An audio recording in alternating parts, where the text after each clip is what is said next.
How drunk was Captain Lewis Nixon during World War II?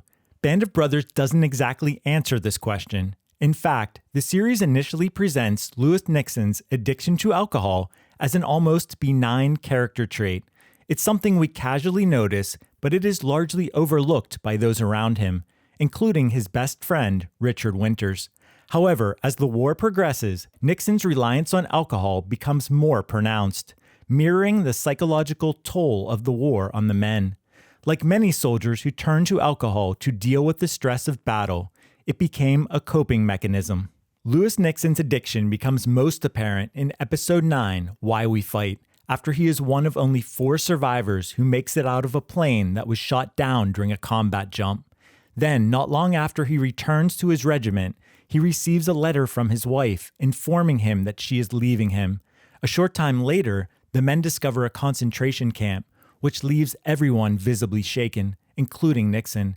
To cope with these traumatic events, his reliance on alcohol intensifies, and he becomes increasingly anxious as he scavenges for his next drink. Throughout the series, Richard Winters, who himself didn't touch alcohol, observes his best friend with concern, but he never directly intervenes. And other than Colonel Robert Sink demoting Nixon due to his worsening problem with alcohol, we don't hear of any of the other soldiers in the series expressing concern with regard to Nixon and his drinking. It's important to keep in mind that the series, like the Stephen Ambrose book, is largely told from Winters' perspective, and as Nixon's best friend, he was heavily biased. Nixon is depicted as being a highly functional alcoholic who, despite his heavy drinking, still carries out his duties as an intelligence officer remarkably well. But was this always the case in real life? Or is this portrayal in part the result of Richard Winters' influence on the series and book? For instance, did anyone ever have to scrape Nixon off the floor? In this video, I'm going to attempt to answer these questions by revealing what some of the other veterans had to say about Lewis Nixon and what they witnessed with regard to his drinking. In order to better understand Lewis Nixon's addiction to alcohol, it's important to first note that he was also a heavy drinker prior to the war. His extravagantly wealthy family had a history of alcohol abuse. Lewis's own father, Stanhope Nixon, was a heavy drinker as well and was far from a good role model.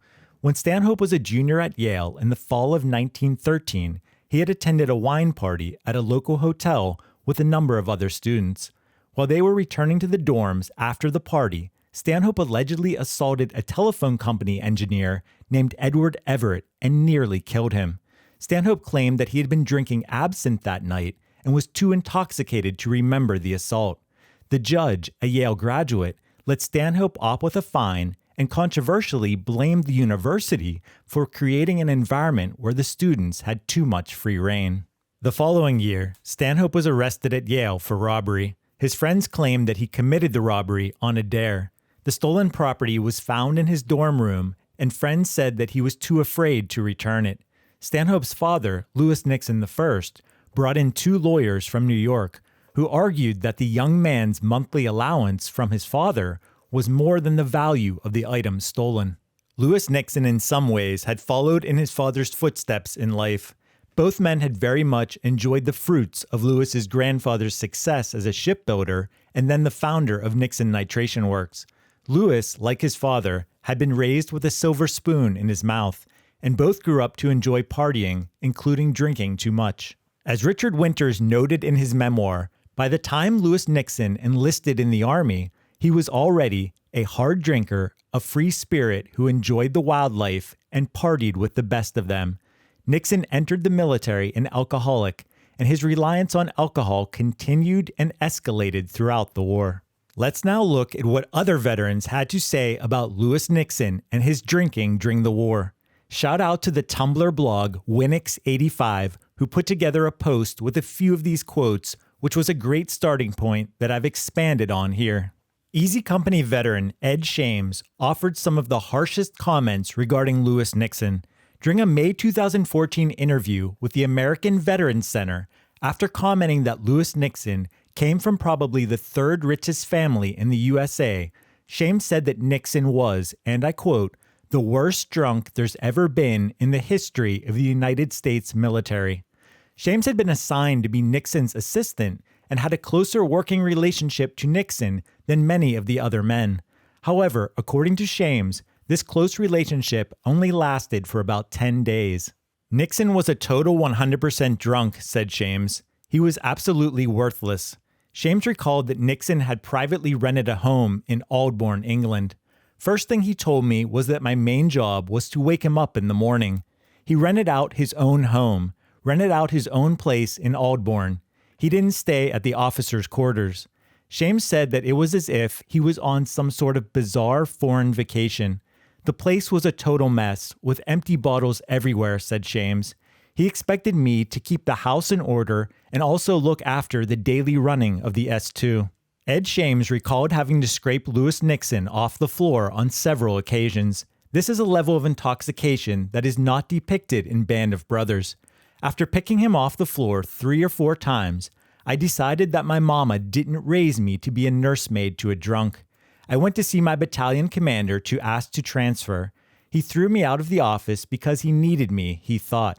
I worked with Nixon for a couple more days. Shames said that he then went straight to Colonel Sink to ask for a transfer. Annoyed with Shames, Colonel Sink made him the leader of the patrol platoon. Shames was grateful since it was a departure from Nixon. In his 2015 biography, Airborne, the combat story of Ed Shames of Easy Company, Shames states, "I truly believe that Colonel Sink assigned me to Captain Nixon to help carry the load, as the captain was clearly struggling with chronic alcohol abuse." We know from what Colonel Robert Sink said about why he was demoting Nixon from regiment back down to battalion that Nixon's drinking did at times significantly affect his performance as an officer. While Colonel Sink recognized Nixon's tactical brilliance, he had become so tired of Nixon's excessive drinking that he wanted to transfer him out of the 506th. Toward the end of March 1945, Sink paid a visit to Winters, who recalled their conversation in his biography, Biggest Brother. "I have a problem, Dick," said Colonel Sink. "It's Captain Nixon. God damn it, the man's drunk all the time. I mean, I certainly tip a few myself at night and when off duty, but with him it's all the time. I can't get any damn work out of him." Sink asked Winters if he wanted Nixon back, and if Winters could use him. Winters quickly responded, "Oh yes, I can use him." "You got him," said Sink. "Hell, every time I need him, he's always here with you anyway. He may as well stay." Band of Brothers omits this entire conversation. The news of Nixon's demotion in the series arrives via Winters, who visits Nixon after Nixon has just returned from narrowly surviving a combat jump. Winters acknowledges the glass of Vat 69 blended whiskey in Nixon's hand and asks him, "Is that a problem up at regiment?" To which Nixon replies, "What, this?" as he holds up his glass. "Is that what he said?" "No, I just don't like it up there." When Winters tells Nixon that Colonel Sink is transferring him back down to Battalion S3, Nixon shrugs it off. The demotion is treated almost as if it is something positive rather than a negative consequence of his drinking. Lieutenant Lynn Buck Compton's clash with Lewis Nixon has become fairly well known. I actually did a whole video on it that I'll link to at the end. Lewis Nixon was a Yale man who prided himself on his intellect. He didn't have a particular fondness for jocks. According to Buck Compton, Nixon let him know this during a conversation they had together. Compton himself had been an All-American catcher on UCLA's baseball team and a two-way guard on the football team. Compton said that it was more than just that Nixon had a drinking problem.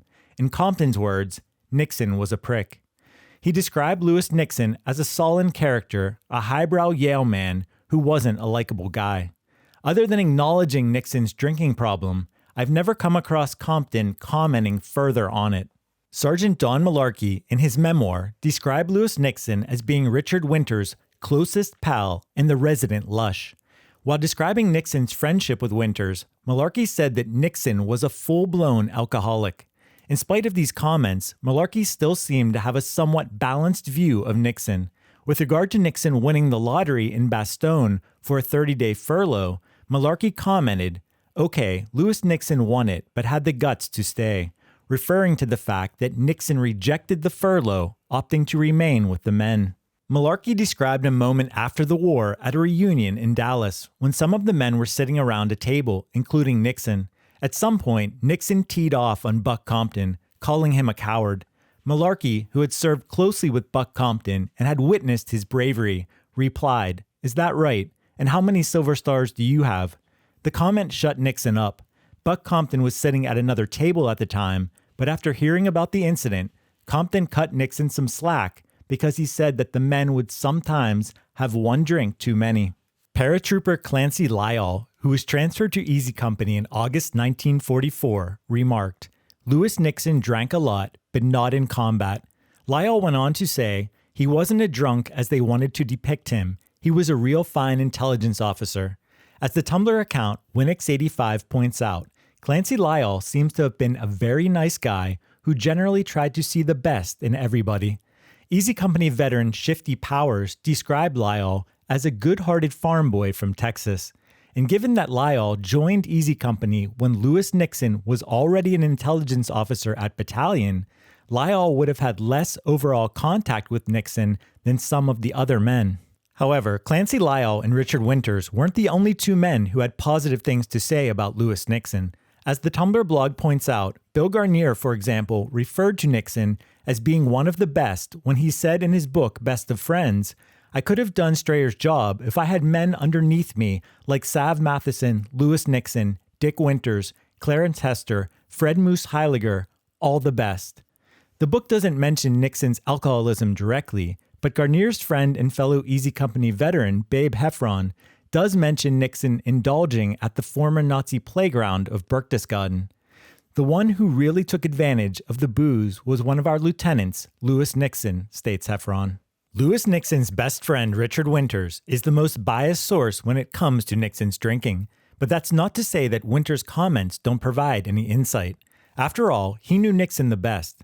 Winters had had a front row seat to Nixon's alcoholism starting when the two became friends at Army Officer Candidate School at Fort Benning, when Nixon hid his VAT 69 blended whiskey in Winters' footlocker under the tray holding his socks, underwear, and sweaters. In his memoir, Winters described Nixon as a hard drinker, a free spirit who enjoyed the wildlife and partied with the best of them. As I stated earlier, unlike many of the men who turned to alcohol during the war to cope with the effects of combat, Nixon was already a heavy drinker when he enlisted. The effects of the war compounded this. At one point in the Richard Winters biography, Biggest Brother, he observes Nixon drinking his liquor of choice, VAT 69, and Winters casually tells him, "That stuff's going to kill you one day." Nixon holds up his flask in a mock toast and replies, "Here's to that day," before taking a slug. In another instance, Winters recalled being hunkered down miserably among the trees in the Netherlands and noticing Nixon huddled next to him, finishing off a bottle of schnapps. Winters could tell he was drunk. Winters fully realized that he would not take that kind of behavior from any other man, and he was not sure why he tolerated it from Nixon. Later in the biography, it is stated that Winters overlooked much of this because of their friendship and Nixon's ability to do the job when real work was needed.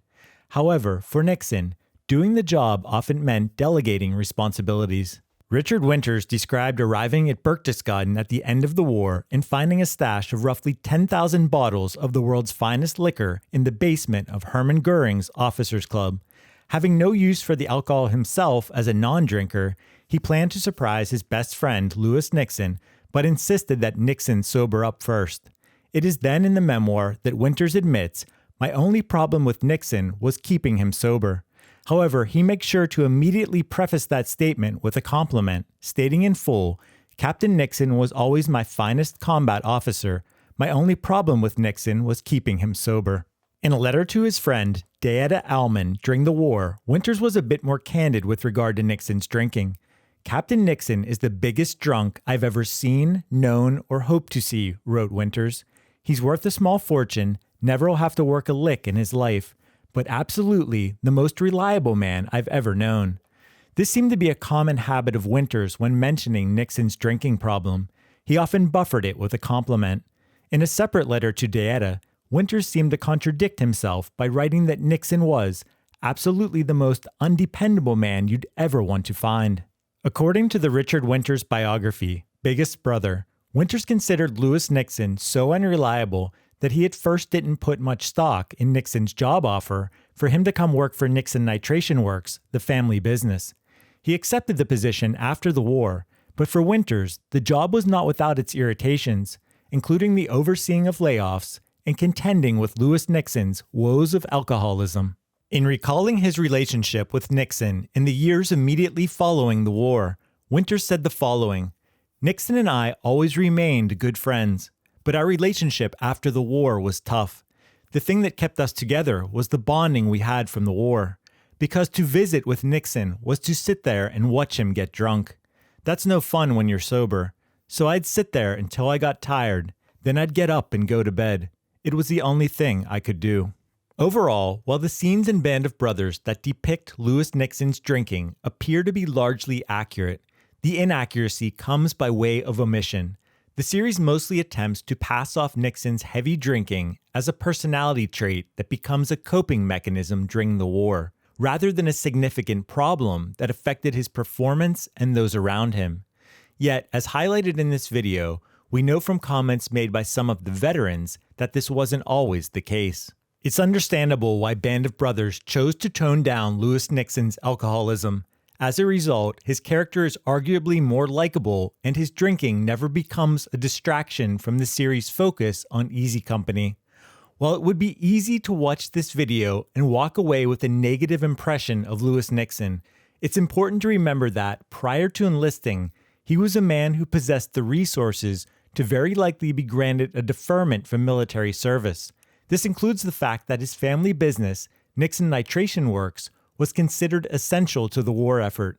Yet, in spite of this, and in spite of his struggles with alcohol, Nixon volunteered for the Army and eventually the paratroopers. By the end of the war, Lewis Nixon was a decorated soldier who received the Bronze Star, the Purple Heart, and was one of the few men in the 101st Airborne to earn 3 combat jump stars. And despite winning a lottery for a 30-day leave during Bastogne, he gave it to someone else and stayed. While his alcoholism took its toll, more so than what is displayed in Band of Brothers, Lewis Nixon stepped up to serve his country, and for that, he deserves our respect. If you want to learn more about Lewis Nixon's life, including his childhood, post-war life, and moments of heroism not shown in Band of Brothers, be sure to check out the videos linked on the screen. If you enjoyed this video, hit that like button and subscribe to our channel. Anchors away, my friends.